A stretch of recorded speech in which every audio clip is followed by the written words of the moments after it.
Cancer అని తెలిసి 1 month అవుతుంది. అది 3rd స్టేజ్కి వచ్చింది.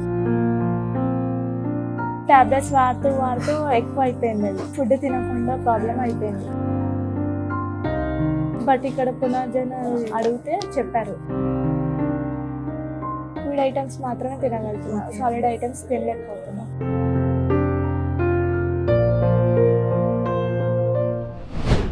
Welcome to పునర్జన్. ఇక్కడ ఫస్ట్ టైం వచ్చిన పేషెంట్ ఉన్నారు, తను అడిగి తెలుసుకుందాం స్టార్టింగ్ నుంచి ఎలాంటి క్యాన్సర్, ఆ క్యాన్సర్కి సంబంధించిన లక్షణాలు వాళ్ళు ఎలా గుర్తించారు, మరి పునర్జన్కి రావడానికి గల కారణం ఏంటనేది పేషెంట్ అయితే ఇక్కడ ఉన్నారు, మనం అడిగి తెలుసుకుందాం.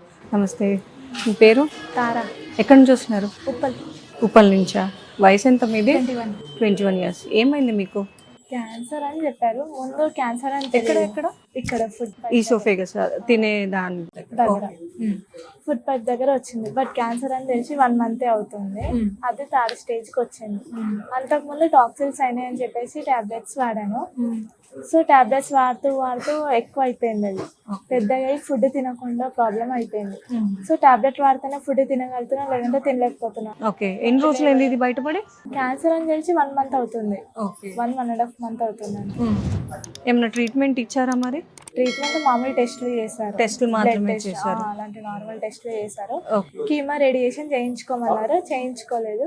బట్ ఇక్కడ పునర్జన అడిగితే చెప్పారు. ఎవరు చెప్పారు పునర్జన? మా ఫ్రెండ్, మా డాడీ వాళ్ళ ఫ్రెండ్. సో ఫస్ట్ ఒపీనియన్ అక్కడ తీసుకొని ఇది సెకండ్ ఒపీనియన్ ఇక్కడ. ఓకే, మీరు ఫస్ట్ నుంచి ఇలానే వెయిట్ ఇలానే ఉండేవాళ్ళ? లాస్ అయ్యా, కొంచెం లావుగా ఉండేవాళ్ళ? అప్పట్లో లావు ఉండే.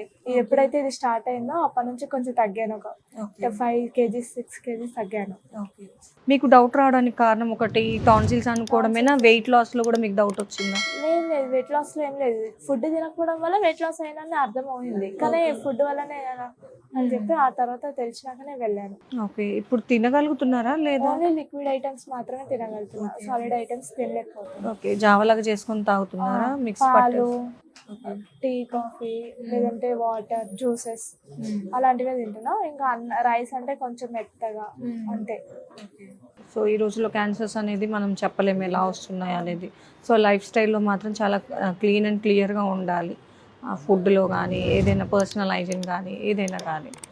సో ఇప్పుడైతే మీరు డాక్టర్ని కలిశారు కదా, మీరు మంచిగా అయ్యాక మళ్ళీ నెక్స్ట్ వీడియోలో కలుద్దాం. ఓకే అండి, థ్యాంక్ యూ.